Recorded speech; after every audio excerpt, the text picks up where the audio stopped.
You got call it 20, 25 minutes because then you'll take questions. Well, I should probably wear my jacket. I got some of my tattoo Hey, shirts. It doesn't matter. Doesn't matter. Okay.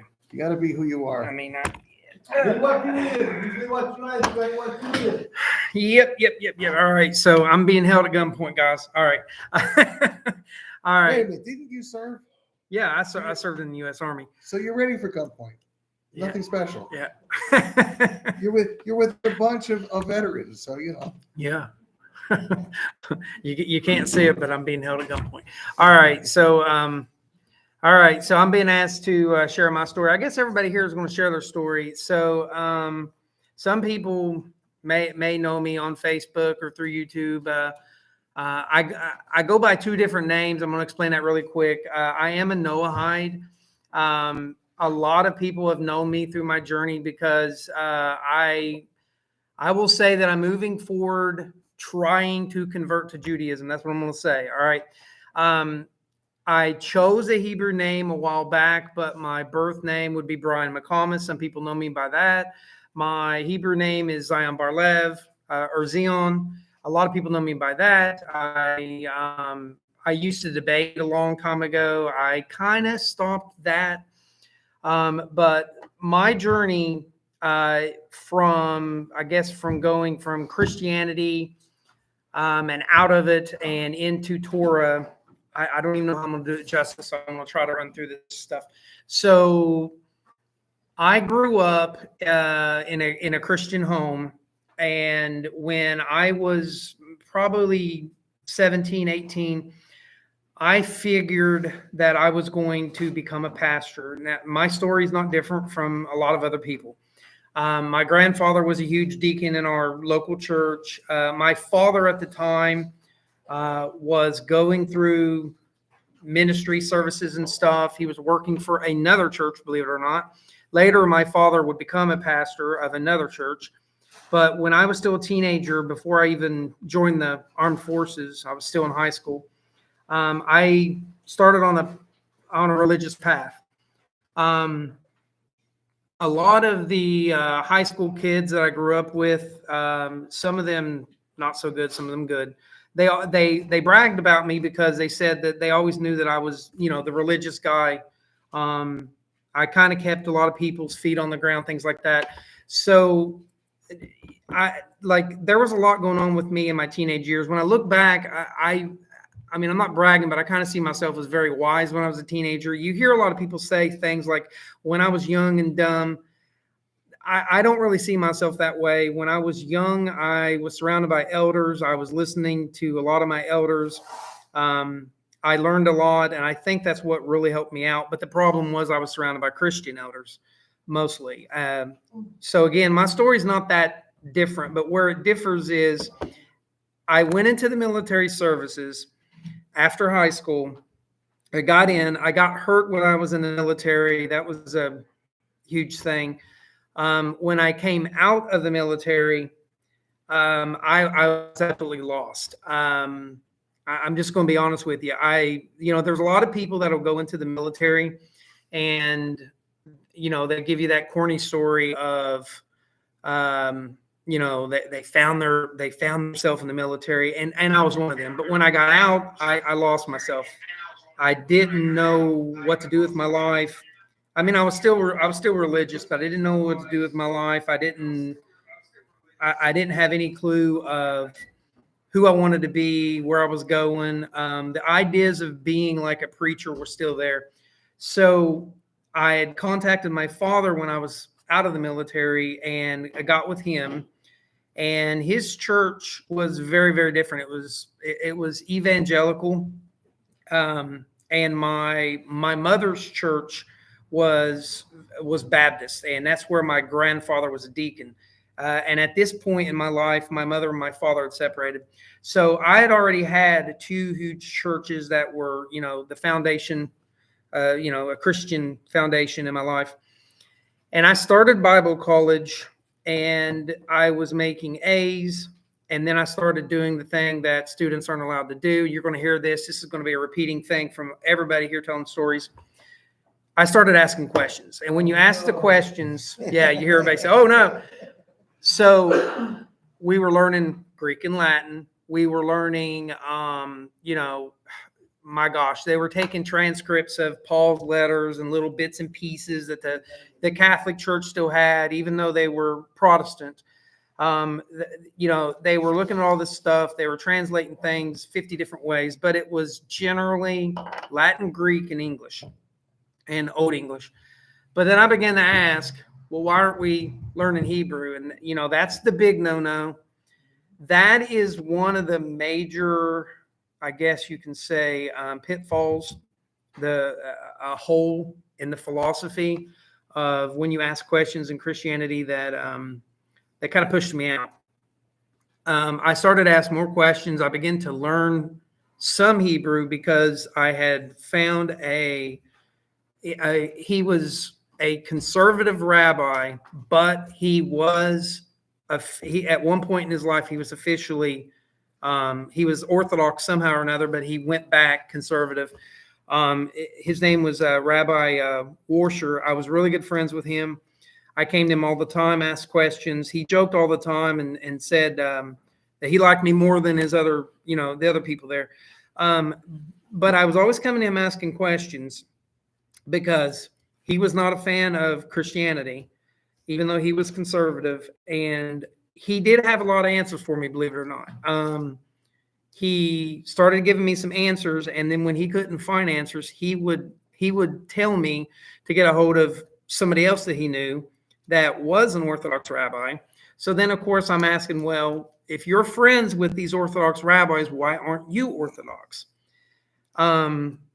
So I began learning the Jewish side of things, and whoa boy, when I tell you that my world fell out from underneath my feet, that's that happens to everybody here. That's not a joke. There are a lot of people on the Noahide path that still has not fully happened to him.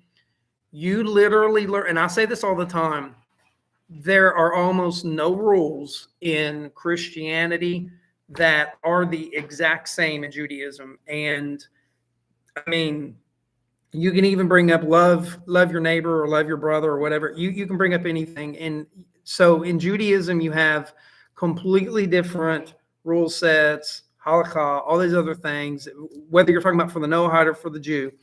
But in Christianity, they teach you, if somebody's going to insult you, attack you, you have to forgive them every single time, no matter what. You guys know the gist, okay? So it's constantly forgive them, but in reality, you can't live out. You can't live that way. Everybody knows that betrayal comes from somebody who is your friend. A stranger can't betray you. So it's your friends and family that would, upset you and hurt you. So if they keep hurting you, why would you keep letting them back in your life? So I began asking questions, learning the Jewish side of things. And some of the first things I learned is how we need to, protect our life. I began to learn the laws of, I don't want to say the laws of, but the idea of being thankful for your life. One of the most interesting things that I learned on my journey is the idea that Jews will not go out of their way to do adventures where their life is in danger. So you're not going to see them doing crazy things like jumping out of airplanes. If it's like, if they're going to canoe down a river or whatever, okay, but they're not going to go down like high rapids and whitewater rafting where it could be dangerous. So Just go into Lebanon. Yeah. So I began to say, okay, well, so why don't Christians believe this? So that's the general census. So when somebody is learning these things, some of the first things they do is they begin to ask, well, why don't Christians do these things? And in a lot of ways, it's almost a self-defense or self-preservation thing. It's not just a question. And then later on it becomes maybe anger, and you're like, you got the idea that why was I lied to? Why did these people lie to me? My parents lied to me, my grandfathers, but the reality is that they're sincere in their own way, but they just don't know the truth. And there's no other way to put it. They just don't have the truth. And so over a long period of time, after studying Judaism, I actually stopped and I jumped around in a few other religions. I played around in some other religions. I never really went messianic. A lot of people went into the messianic group. I understand why they did. I just, for whatever reason, I had a bad taste of Christianity in my mouth, and it's just me personally. I just wanted nothing to do with anything that even remotely came close to Christianity, and I ran the opposite route. I had friends that were playing with everything from the Baha'i faith to many other religions, and I played around. I never stayed in one religion for very long. I found holes in everything, and I began to. I don't know if it was my Yetzer, or maybe it was just my chutzpah, but I began to think, I'm smarter than these other religions, and I'm going to find holes in all these religions. So in a lot of ways, I would run into a religion like I was a scientist or something, and I'd be like, okay, I want to learn everything. Tell me everything you got. Tell me your beginning, your end, your prophecies, whatever. And then I would tear it apart. I'd find holes in it. A large portion of these religions, you can use the religion to tear apart the religion. That's just the honest truth. A lot of these religions, you can use their own religion to tear it apart. So I did this for a couple of years, and then I went back to Rabbi Washer, and this was years and years later. And I told him, I said, well, I want to learn more about Judaism. And I thought I had an ego about me, and I thought that, hey, I found all these other holes, and I can find them in Judaism now. And I could not find the holes. I could sit there and point out problems. Now, I'm not saying that there's not contradictions. There are some ideas that appear to be contradictions, but the more you learn, you realize they're not. But when you're studying these other religions, there's so many contradictions that are just right there. They're like deer in the headlights kind of contradictions that you just can't look away from. They're blinding.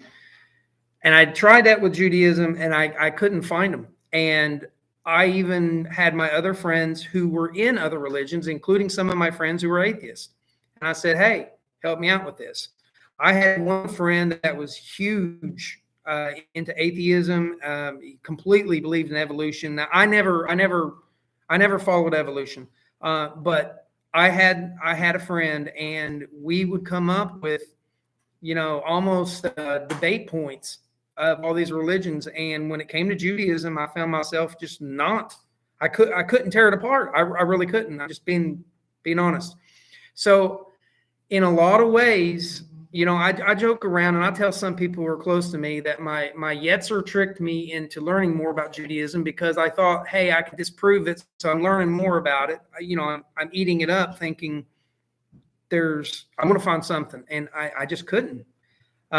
Over time, there are some things when you are not educated that can appear as some contradictions. There's some minor things, but it's very, very few people can point them out, and it's very, very how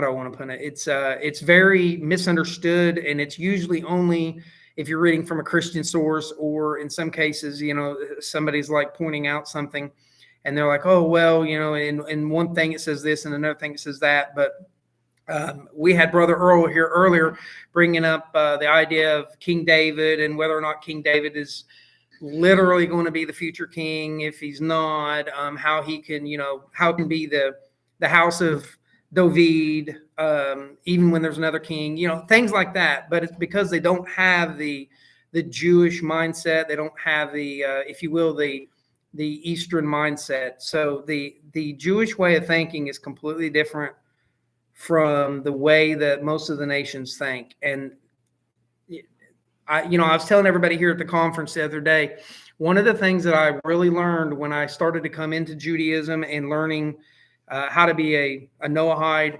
is that one of my first rabbis said, hey, I'm not going to cut corners with you guys. I want you all to know you guys aren't thinking. And we were all like, what do you mean? He was like, well, you guys don't think, but you're going to start to think. So when this rabbi began to teach us the bracha, the halakha on the levels and what supersedes something, you have to start to think. So if you have a plate of food in front of you, that's the example I gave the other day. You have to sit there and know what foods are in front of you, what takes priority in the prayer that you're going to say, the bracha, and you have to think. You don't just eat like an animal. You don't just have food in front of you and gobble it up. So you have to think constantly. And in Judaism, the Jews are constantly thinking, and that did something to me. It turned me on in a way where my mind was like, man, I can get with that. Because in a lot of ways, I was seeing myself as an intellectual in a lot of ways. So because I was already tearing apart all these other religions, and I was like, okay, well, in Judaism, man, they really think. Well, there's a reason why so many of these Nobel Prize winners are Jews. I mean, their entire lifestyle is based around understanding and being thankful for things. They understand, time is precious. They understand, they're a light to the nation. And even a lot of them that are not that religious, they're going to have some of these qualities from their grandparents and then their uncles or whatever. They're going to push this. So I just fell in love with that. And I was like, oh man, I want to be closer to the Jews. And that's what a lot of these Noahides here in the classroom, they've learned that, they've understood that. So my journey out of Christianity, started, I don't even remember the first question that I found that was the biggest hole. I know that Hebrew was one of the main things. The majority of Christian colleges, I'll throw this out at you, the majority of Christian colleges do not teach Hebrew properly. The ones that do will literally teach you the Aleph Bet. They literally just teach you the letters and then the corresponding numbers with them. They may teach you a prayer. They may teach you a sentence, but they do not teach you how to literally read, to write, things like that. And they can't. They know they can't.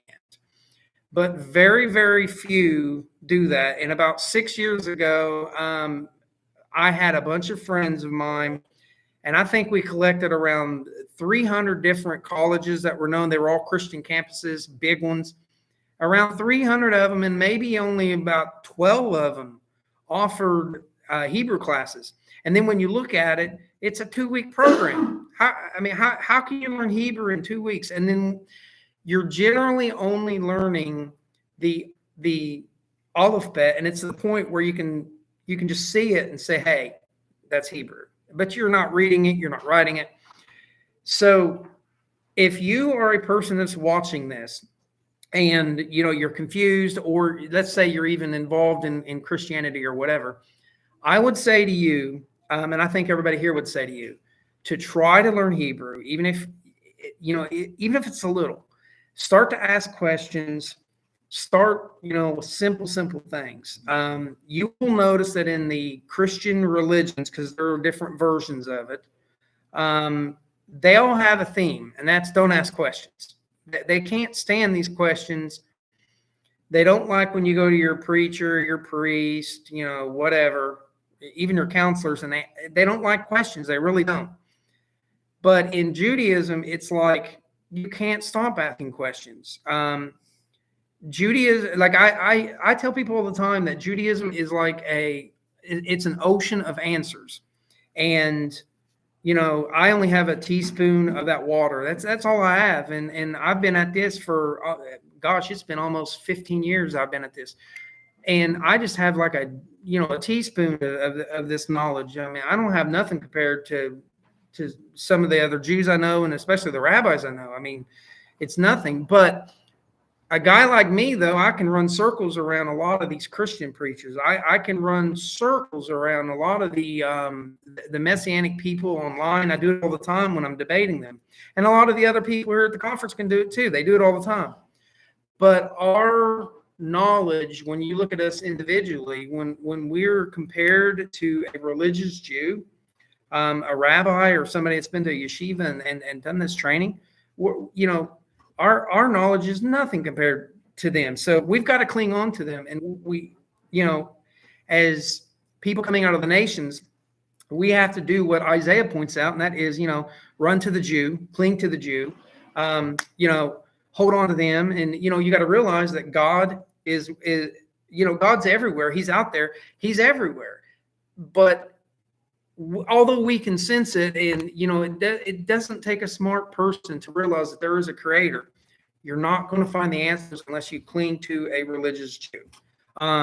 So, this has just been a short, I guess, biography on myself. I'm not going to go into many specifics on my own life. I mean, I'm not really that important. But what I want to tell everybody is, if you're on this journey, you need a religious Jew in your life. You need someone who is proper. They're on the path.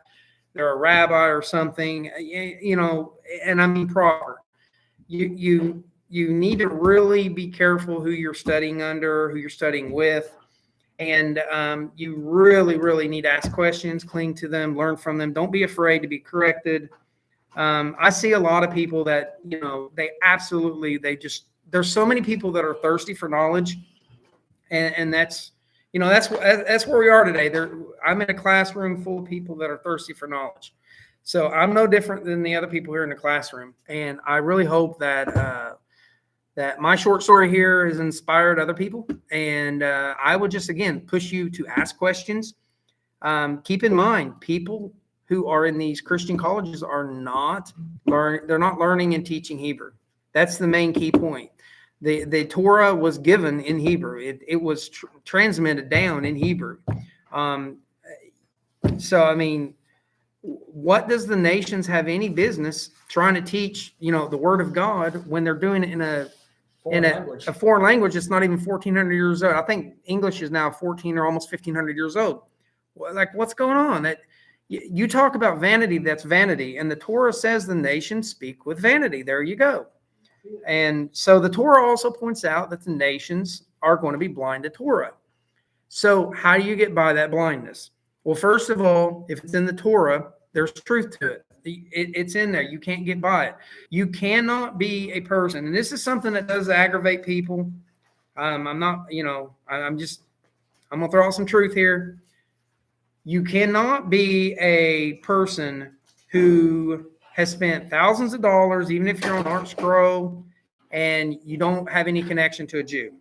I can give you names. I'm not going to give names, but I could give names of people that have every book you can think of behind them, and they do Zoom classes, they do YouTubes, but they are a Gentile. They don't have a single Jew in their life, and everything that they talk about is wrong. You have to take step one, and step one is to realize that if you're part of the nations, you need to cling to a Jew. That's step one. It's not run out and, get a Tanakh from ArtScroll and read it all alone. Although many people do that, and that's fine. That may lead to you getting a rabbi, but it's really step one is getting the rabbi, getting the religious Jew beside you so that you can learn from them. That's step one, guys. So anyways, I don't want to keep talking. So that's too bad because I got a question. All right, we'll do questions. Hey, Dion, be sure you tell those people that where you're from.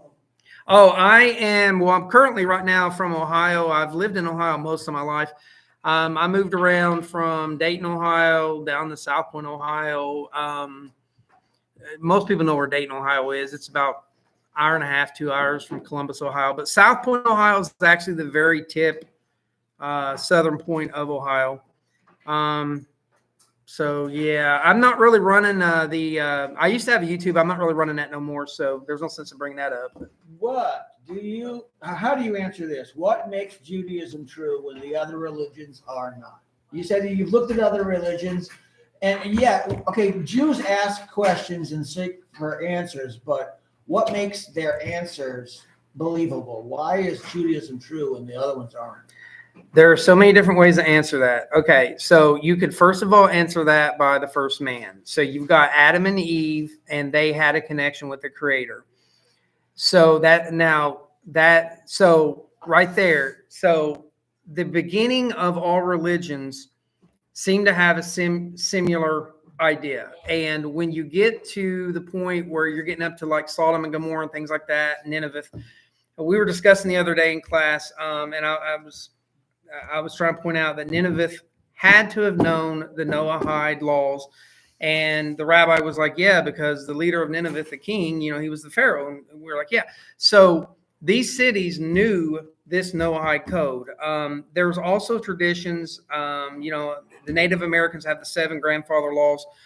So if you go backwards to mankind in history, there is a set structure. So you got that's the first thing. So who would transmit it? Well, you got Adam, of course, and then you've got Shem and you've got Noah, and they're transmitting stuff. And then, you got Abraham learning, and Shem is Melchizedek. You've got all these things. But if you're looking at the point of, well, I can't travel back into time, and I can't, if you're somebody that you're skeptical about history, then the question has to be answered differently. You see what I'm saying? Right. So different people from different intellectual points of view are going to look at things different. I go with the history because I'm kind of like you. You were bringing up the other day how you got to go back, Right. go back in time. You can't go forward because then you just compound or covering over Right. the issue. Right, You have to right, go right. Before that, find out So- what happened before that. So I'm in common with you, but then there are also people today that will sit there and say, well, what if? You can do what if all day long. Okay, so I would point out to prophecy. So we have so many prophecy today, like the footsteps of the Mashiach. So one of the biggest things is Mark Twain, the famous author. He, not even 100 years ago, he visited Israel. He literally studied the Bible, and he said that, now this is his words, he said that Israel was a barren land. He said that not even death could grow in it. There's grass that can't grow in it. Nothing can grow in it. And Mark Twain said something along the lines of, it'll never be green. Look at it today. There are prophecies that, they've been interpreted a little different, but there are prophecies that state that Israel will bloom and it will produce. And in our day and age, we see that. And I think the last statistics was that Israel, something along the lines was Israel was like a top number 6 in exporting vegetables and fruits per capita. Now that means It's the size of New Jersey, Yeah. and it's number 6. it's like number 6, and that's huge. When you look at how tiny it is, that is huge. So, and then you take in the idea that Mark Twain 100 years ago, he was literally taking pictures, and this place was a desert. What happened? Okay, well then you got prophecies of people will speak, the language again. Now there are different opinions on that too. Of course, I'm not going to go into that, but you've got so much going on with just prophecy. So if you are a person that can't trust the history and you don't want to follow the history, that's fine. Okay, now you can maybe look at the spiritual, and you can look at I'm using the spiritual here as a loose term, but you're looking at prophecy. So we're looking at prophecy on this. If you can't do that and you're still going to go, okay, well, no, I'm completely scientific, I don't believe in nothing, blah, blah, blah, just show me something. Okay, well, there are other ways to do that. There is a really good YouTube video out, and it's called, is Rational Explanation, is the Rational Approach to Judaism. That follows a new theory. It's called the Applegate Theory. It's done by another rabbi. That rabbi took in a lot of psychologists, and I'm trying to explain this real quick. The Applegate Theory is that when a religion starts up, that it is a lie, and that lie that is told, somebody says, oh, well, God talked to me, or whatever it is. That lie either starts in the past, it starts in the present, or it starts in the future. It has to be 1, 2, or 3. Okay. In other words, if we all decided, and I'm just hypothetically, I'm not speaking crazy, but if God forbid somebody wanted to create a religion today, like in the next door, and they said, okay, well, we're going to come up with a claim, and the 12 people are going to come up with a claim that they heard God. Well, then at that point, it would be the present. You see what I'm saying? Right. Okay. But if they said it let's say, I don't know, last year, then it'd be past. Okay. But if they turn around and say, well, let's conspire, and we're going to say that this happened, or we're going to say that it happens 2 years from now, will that be future? So that the rational approach to Judaism points out that every religion starts with an idea that a lie is told either in the past, present, or future. It gets very, very crazy because they point out that in Judaism, your forefathers, if you're Jewish, okay, this is not for the Noahites, the forefathers heard God speak and they tell their children, okay? We heard God speak. So when your parents are telling the kids, we heard at Mount Sinai, you know, God speak, and then we were like, oh, we can't handle it. We can't, it's hurting our bodies. Moshe, go up on the mountain. Okay. If that's a lie, this is the Applegate theory. If that's a lie, where are you putting it at? Past, present, or future? If you're the children, you have to put it in the past. You see what I'm saying? It can't be present because your parents didn't just make it up on the spot, and it's not future. Now, here's the other problem. You have 3 million people. How do you get 3 million Jews to all agree with it? How do you, like, Jews don't even agree with anything today. They make fun of that and they point that out. So the Applegate theory points out the construction of religions in a psychological way. I don't want to interrupt, but Yeah, how go ahead. new is this theory? It's not Applegate, it's Applewhite theorem. Yeah, it's something. Applewhite. Yeah, He's right. He's on the right track. it's How about, old is it? I don't know, about 5 or 6 years old. They stole it. Yeah, It's it's, older than that. It's stolen. You know where Oh. it comes from? where's that? I don't know the origin, but I know there was a letter written by the Rebbe in the 50s to the Jewish scientists Yeah. pointing out the veracity of Judaism based on scientific principle. Yeah, this whole video goes into Observer, science. That when you want to prove, you have a theory and you prove it by observers. Yes, that's what this. You Yeah, have 3 million observers, and in order for it to have been made up, you'd have to have found some period of time exactly. where large numbers of people said, "I never heard of Passover." Exactly. Didn't So happen. that's what I thought it was the Applegate. I don't know. I'm thinking the Applegate Applewhite, call. but it's so It's close. Applewhite, but- I knew exactly where you're going. So, That's yeah. exactly No, right. I knew the theory from the author. So okay, so it goes from there. Go figure. So okay, so I remember Rabbi Cohen giving a class on this. my point is though that there's many ways to come to the conclusion that Judaism is true. The thing is, you have to understand how your mind works, how you want to absorb the facts and the history or whatever, but you also have to take time to study it. Like, we all have a form of cognitive dissonance. We all have some form of projection or even bias. But if you understand how you think and you try to get like a friend or other people that can be like, you know, the little voice on your shoulder telling you, hey, and they're criticizing you over this, then you got a think pool basically. And so, and that's also how Judaism works too. So you always want people backing you on things and rebuking you too in different levels and different ways. So as far as when you get to the point where you want to say, hey, Judaism is true, it takes so much study though. And and I want to point out something real quick. This is not something that somebody in 2, 3, 4 years, maybe even 5 years into this can explain as quickly as I can. Okay. And this is something that takes so many years. I didn't even know what the rabbi just said. So I didn't know it came from the rabbi. I didn't either. But the video that is out there though, I mean, it's apparently a plagiarizing, but the video is called Rational Approach to Judaism. You know, if you want to watch it. It's available on Simple to Remember. Yes, it is. Yes, it is. So, but like there's so many different ways that you can actually prove that Torah is true. And I'll tell you, for me personally, I'm just giving you, this is my personal opinion, is I have a very, you guys are going to laugh, but I have a friend who has that, you know, the ancient astronauts believe. He thinks the aliens came down here and messed with humans and whatnot. And I told him, I said, well, listen, what would it take for you to get to the point where you were to say, okay, these aliens, they're just another creature from God, and that there is a creator involved? And he was like, well, I have no problem with that, but I need to hear it from the aliens.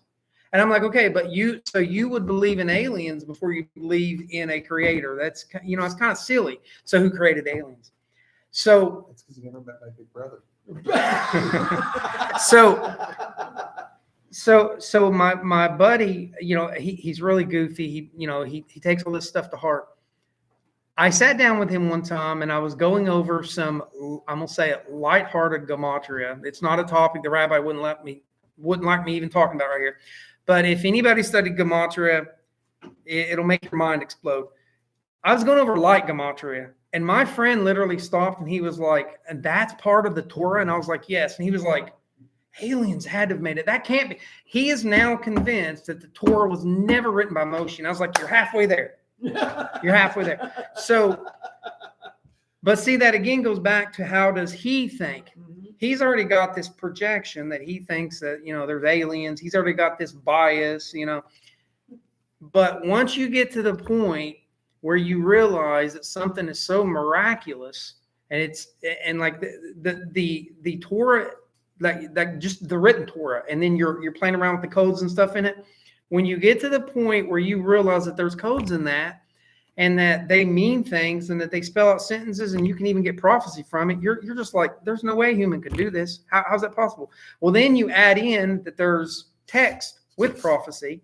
How can you explain that with the how you see what I'm saying? I do. It's many layers. So for the simple-minded people, that would be like me coming up with a nursery rhyme that's in text that makes sense, but somehow I've hidden a code in there that also is going to tell you future things on the side too, while the nursery rhyme also would have some prophecy in it. Like you'd need a supercomputer to do that, or whatever. So you need a divine creator.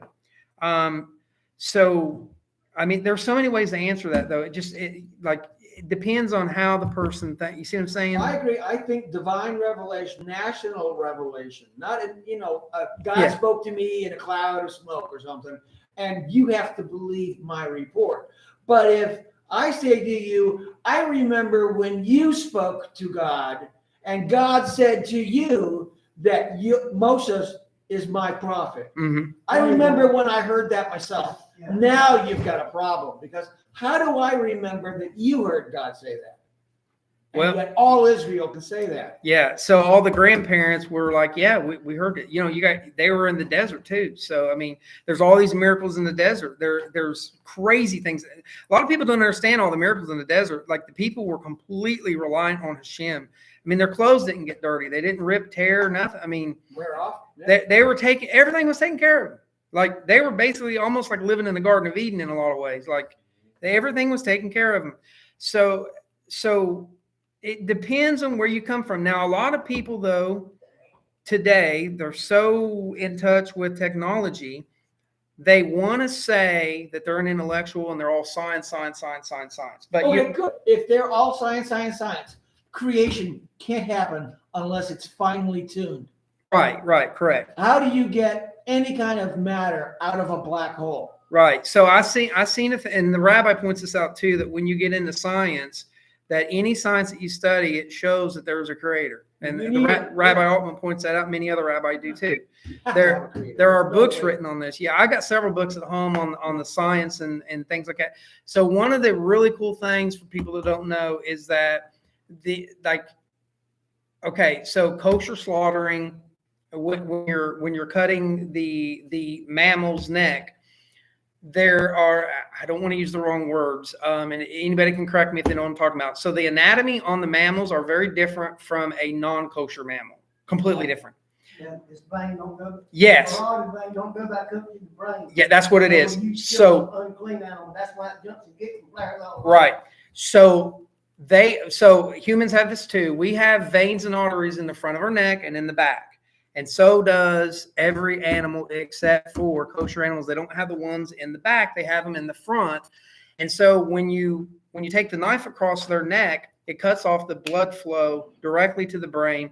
A lot of the halakha, when you get into it, it says that once the blood flows stop, that's how the animal's dead. Okay, doesn't matter, and they will still kick and whatever, but that's just the nerve endings. Yes, but if you cut the front of a animal's neck that is unkosher, it's not a clean animal. It's going to sit there and bleed out. It's going to it can probably even still survive from it. It's going to feel the pain for a long period of time. Kosher animals don't do that. How is it that every single mammal that would be considered kosher has this in their blueprint, especially if you believe in evolution? How do you explain that? Aliens make out. There you go. It's aliens. so there's so many crazy things. There's also, I don't know the source, maybe the rabbi knows it. There's some source in that, I think it was the Talmud, that states something about there was no fish in the sea that you can find that didn't have Skins and it was fins and scales. Yeah. If they Yeah. have one, they have to have the other. yeah, and so like there's been millions of fish that's been discovered, and we've not found one that doesn't. And you only have 4 animals that have one of the 2 signs. Yeah. So And yet, those how do are you the explain ones that? that are mentioned as being the only 4 available. Right. Right. So, and we're not talking about shellfish, of course. We're not talking about, sea Octopi. turtles or, just because it's in the water. So there's all these things. So like, if you study science, there's another thing with the gravity of Earth. If the gravity of Earth was, I think it was something like 0.12 is 0.012 or something. It was some minor level. If the gravity changed up or down 0.12, the way that the Earth rotates, the moon would change, and like there'd be disaster. Like we'd have chaos here. So there's rules that are happening and in place, and you can see these rules. And another thing is, God is constantly protecting the Earth. Look at Chernobyl. Human activity caused Chernobyl, whatever, radiation, you had all these wildlife, and then they had scientists come in there and study them. And I'm gonna tell you something really crazy about Chernobyl. It shows you divine intervention coming in. So over the last 10 years, my mom is really big on this. She's a biologist. She's a scientist. So she was in a class that was studying about 10 years ago, all the wildlife. They had short lifespans, everything from the wolves to the birds, but they were producing the babies. And they still had radiation levels that were killing them, but they were still producing babies. And they found that if they took the babies and they got them out of the environment, those babies could still grow up to be adults and have offspring. And that offspring, the next generation, will be fine. Okay. But the only difference is they have short lifespans because of the radiation. Okay. So you understand that. And this place was considered so toxic that humans can't even be there. They just found, it was a couple months ago, you can look it up. There's a black mold that's growing all over Chernobyl. It's specifically at the nuclear site. They've never seen this black mold in there anywhere. It's a new classification of black mold. Literally, it's eating radiation. It's literally eating the radiation. Aliens brought it. Yeah, the aliens did it, guys. So you have something where humans have messed up the environment, and it's a large amount of God land. is already fixing it. And now there's a mold, something nasty. God uses everything. They point out in Judaism, everything is used. There's a reason for everything. Everything is used. I remember one class, somebody said, well, I can't stand crocodiles and alligators. What did God make them Mosquitoes. for? Why did God let mosquitoes on the ark? Because somebody needed an idea of how to get a hypodermic needle. Right. So, but Anticoagulant in a tube. right. So if you don't know, alligators and crocodiles are used for high disease immunities. And they've actually come up with near cures for AIDS and many other things from crocodiles and alligators because they have such a high immunity to disease and other nasty stuff. So there you go. There's something that, They make good belts and boots. well, yeah, I guess you could you could go there too.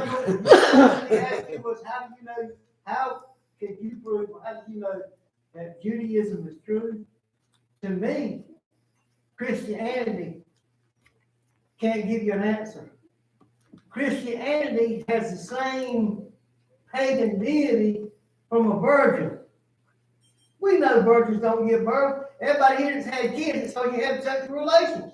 Okay, You know so what I'm saying? so my Earl- point is, well, no, Christianity can't answer your questions, but Judaism will give you an answer. But you and see- make you search deeper, and you'll learn more by looking for that answer. And then you keep going, and the more you keep going, Judaism actually proves it's true. Where Christianity, right. the more you look, it just proves it's just made up. Well, Well, but I don't know, Earl. I look at it the other way. I mean, if I'm going to assume that virgin birth proves a deity, then every major city in the country is producing hundreds of thousands of gods. Well, they only do Constantly, it. because- They only do it in paganism anyway. Christianity is just. Yeah, but how many girls? The guy never touched me. I don't know what happened. Yeah, there's a lot of religions that have that claim too, even the same day. Yeah. That's what I'm So- saying. All pagan gods were born from a virgin. So they just adopted the pagan ways That's what he was in saying. Christianity. Christianity is just like the other It's- pagan Well, religions. Yeah. listen, where did it come from? It came from Rome, Right. right? It was during So- the Roman occupation. It was written by Romans who were out to destroy Judaism. You know, you literally were somewhere on the order of 150, 200 years after Hanukkah. Hanukkah was a physical war Mm-hmm. where the physical war was won, but the spiritual war hasn't stopped. We're still fighting the pagan, Greek, Roman ideas. You Right. know, they're still, unfortunately, very heavy in our thinking. What we've So- always been until Mashiach returns, and then the knowledge of Hashem covers the waters, the seabed, and all that. So until then, So Earl, let me point out something so that the viewers and everybody else so they can understand something. So like you're asking me, how do I prove something? Perception is 90%, 9/10 of this. Okay. So I'm a nobody in this. Okay. And yet I still gave out several different opinions from several different sources. And Matt even knew what I was talking about. I'm not the rabbi, and the rabbi could probably give more answers than I can. And then if you open up and you get into Judaism, and if you had like 12 rabbis here, they'd give you answers all day long and different. And all of them are real. The answers have to Yeah. be real. You can't So- just blow it off. but they make sense, and then you're like, well, when did they come up with that conclusion? Well, what's your conclusion? I ain't got one. Well, that sounds better than yours. So here's the thing, though. Perception is a big thing in this, though. If I ask you, how do you know your name is Earl? How do you answer that? Because everybody calls me Earl. But what if I say I don't accept that? You see what I'm saying? So what? If you ask me for proof, I'll get my birth certificate. And But- I'll tell you my birth certificate says that that's my name. Right. But